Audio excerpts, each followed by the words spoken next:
Hello बच्चों, let's read the question. So in this question, two identical charged particles having charge of 2 multiplied 10 to the power minus 4 coulomb and mass 10 gram are kept at a separation of 10 centimeter and released. What would be the speed of the particle when the separation between them is very large? ठीक है, तो सबसे पहले हम इसका की concept देखते हैं।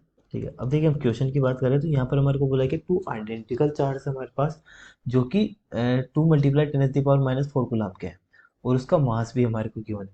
अब उनको हम सेपरेट करेंगे एंड रिलीज फ्रॉम 10 सेंटीमीटर, तो उसकी स्पीड क्या होगी। तो देखिए यहाँ पर सेपरेशन हो तो हम यहाँ पर कंजर्वेशन ऑफ मोमेंटम, यहाँ पे एनर्जी कंजर्वेशन हम यहाँ पे लगा सकते हैं। ठीक है, so apply conservation of momentum and energy.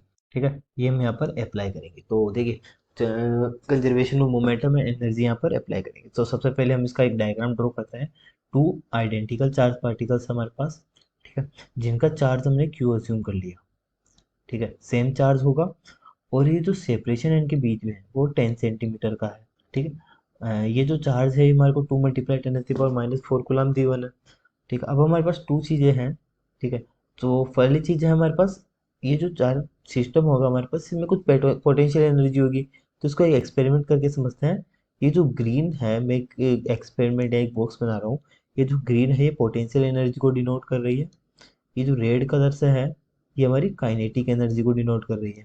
जैसे जैसे इनके बीच में सेपरेशन बढ़ेगा, मतलब ये जो चार्ज पार्टिकल से अपोजिट डायरेक्शन में जैसे जैसे इनके बीच में सेपरेशन बढ़ता जाएगा, ठीक है, तो जब मान लो ये जो डिस्टेंस इनके बीच में सेपरेशन जो है ये मिनिमम था। ठीक है, तो यहाँ पर काइनेटिक एनर्जी तो थी नहीं हमारी, तो ओनली क्या थी, पोटेंशियल एनर्जी। तो जो पोटेंशियल एनर्जी है हमारी वो मैक्सिमम थी।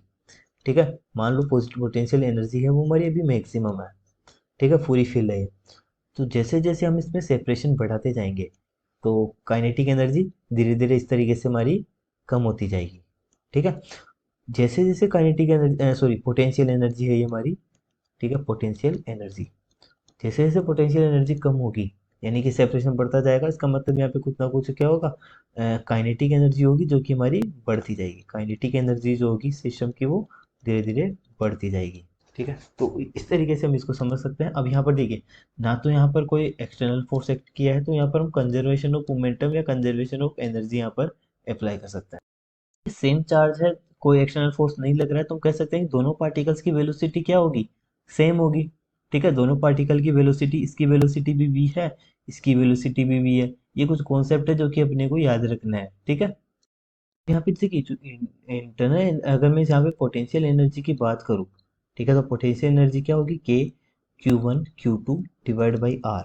ठीक है, ये हमारे पास फॉर्मूला होता है। तो ये जो आर है यहाँ के बीच की डिस्टेंस है, तो जैसे जैसे आर हम बढ़ाते जाएंगे, इनके बीच में सेपरेशन बढ़ाते जाएंगे, तो हमारी पोटेंशियल एनर्जी है वो डिक्रीज होती जाएगी। मान लो मैंने इन्फिनिटी डिस्टेंस पर आर जो है मैंने इन्फिनिटी कर दी इनके बीच की डिस्टेंस, तो पोटेंशियल एनर्जी तो यहाँ पर जीरो हो गई इस कंडीशन में।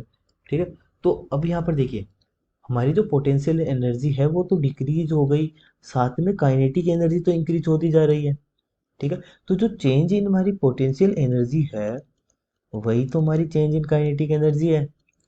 तो यही हमने यहाँ पर एनर्जी कंजर्वेशन का लॉ यहाँ पर अप्लाई किया है, ये इसका की कॉन्सेप्ट था। ठीक है, change in potential energy change in kinetic energy के इक्वल है, तो हम यहाँ पर अब इनके फॉर्मूलेस पुट करेंगे। क्योंकि ये जो पोटेंशियल एनर्जी वही हमारी क्या हुई, ट्रांसफर हो गई काइनेटिक एनर्जी में।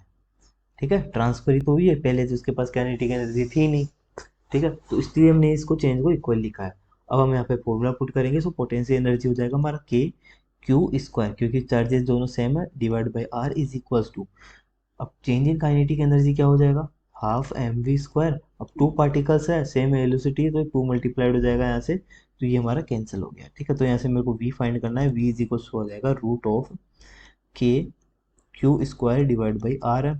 ठीक है, तो यहाँ से हम वैल्यू पुट करते हैं तो v is equal to root of k की वैल्यू क्या है, अगर हम के की बात करें 9 मल्टीप्लाइड 10⁻⁹ मल्टीप्लाइड, ठीक है, क्यू हमारा यहाँ पर देखिए क्यू क्या है, 2 मल्टीप्लाइड 10⁻⁻4 है, अगर मैं इसका स्क्वायर करूंगा तो 2 का स्क्वायर 4 हो जाएगा, मल्टीप्लाइड 10⁻⁻4 है तो -8 हो जाएगी। ठीक है, डिवाइड बाय यहाँ पर ये आ जाएगा हमारा आर। अब देखिए रेडियस क्या है, ठीक है, रेडियस मीन्स हो गया कि बीच की डिस्टेंस हमारे को 2 सेंटीमीटर गिवन है, सो सॉरी 10 सेंटीमीटर है, इसको मीटर में कन्वर्ट करेंगे 10⁻⁻²।